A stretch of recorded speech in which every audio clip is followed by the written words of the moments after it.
So today po, we have our 91st Consumer Care webinar session and our topic is about deceptive and unfair sales act and practices. We hope that marami po kayong matutunan today. And of course, take the opportunity po sa lahat po ng ating mga participants to ask your questions during our question and answer portion.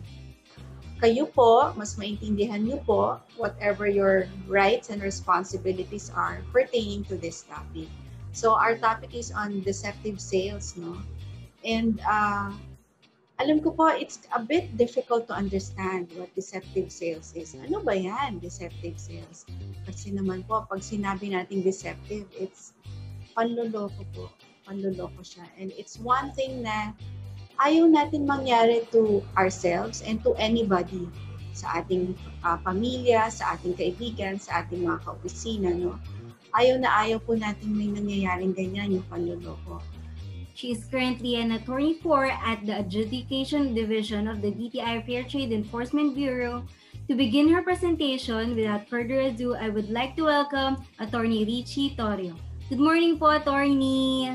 So ano-ano ulit yung mga instances when a sales act or practice is deemed deceptive under Article 50. So tandaan niyo po sa Article 50 ng Consumer Act of the Philippines, andyan po nakanarate lahat ng instances when a sales act or practice is deceptive.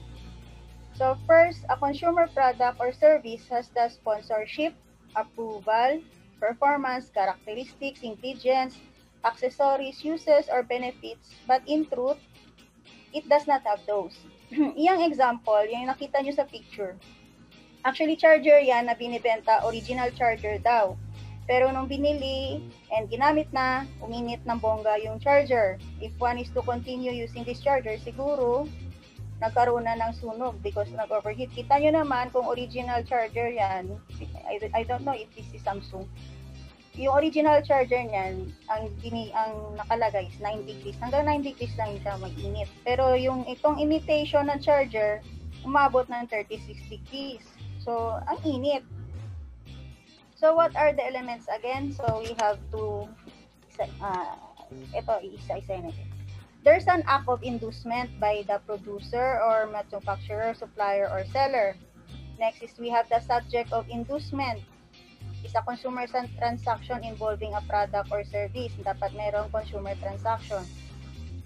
The transaction is grossly inimical or contra to the consumer's interest or grossly one-sided in favor of the other party, the seller. The inducement occurs before, during, or after the transaction. And the manner of inducement could be to abuse or an act of taking advantage of any of the following conditions. Yung consumer's physical or mental infirmity, wala siyang alam, no read, no write, ignorance, illiteracy, the consumer's lack of time, nagmamadali siya, may kailangan pa siyang gawin, so parang sige na, bilhin na, sige na, pero alam ko kasi nagmamadali siya so alam mong hindi siya mag-check. The question is nawala na dun sa platform. So as far as DTI is concerned po, but if you buy through the platforms, there has been decisions by the Fair Trade Enforcement Bureau which were eventually affirmed by legal service by the Office of the Secretary because yung decisions kasi ng Fair Trade Enforcement Bureau for online for consumer complaints, you can appeal them with the Office of the Secretary. So there were cases decided by the Fair Trade Enforcement Bureau, and when appeals sa Office of the Secretary were affirmed by the Secretary saying na yung online platforms